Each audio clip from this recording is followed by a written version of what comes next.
Yeah. Hello everyone, my name is Alex Gaspar, and today I'm gonna fill up this table where we have the original function f of x, and we're gonna fill it up with their antiderivatives, which is big F of x. So the first one we have is k, which is a constant. This means that can be any number like 3, 5, 50, it doesn't matter. So the antiderivative of any constant, it always gonna be k of x plus c. So what does plus c mean? Plus c is the constant of integration, which expresses the general form of antiderivatives. So it just includes all in their antiderivatives of f of x. We're gonna add plus c to all the antiderivatives of each one. So the next one that we have is x of n. N can be any number except -1. So the antiderivative x to the 1 is always gonna be x to the 1 plus 1 divided by n plus 1 plus c. So for instance, if we have x squared, the antiderivative of this is gonna be x plus 2 plus 1 divided by 2 plus 1, which is x to the third divided by 3. The next one that we have is 1 over x. Note that 1 over x is the same thing of x to the -1. And the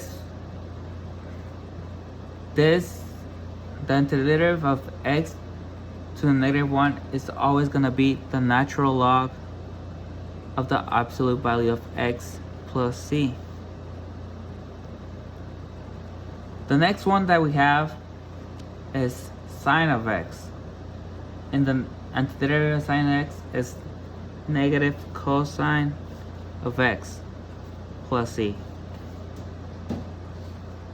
The next one we have is cosine of x.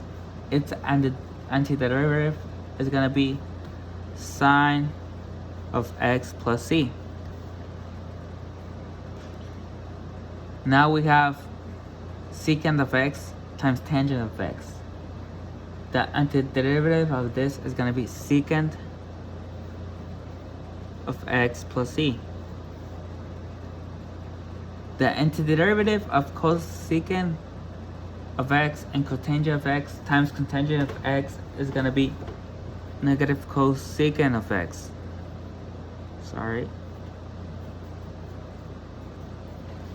Plus c. The antiderivative of secant square of x is gonna be tangent of x plus c. The antiderivative of cosecant square of x is gonna be negative cotangent of x plus c. In the case of e of x, is gonna be a really special case since the antiderivative of e of x is itself. It's also e of the x plus c. Remember that we need to include a c to include all antiderivatives of f of x, which only means where the graph is gonna start. Next we have a to the x, which antiderivative is a divided by natural log of x, the natural log of a plus c. These are a little bit trickier, but the antiderivative of 1 divided by 1 plus x squared, it always gonna be arctangent plus c.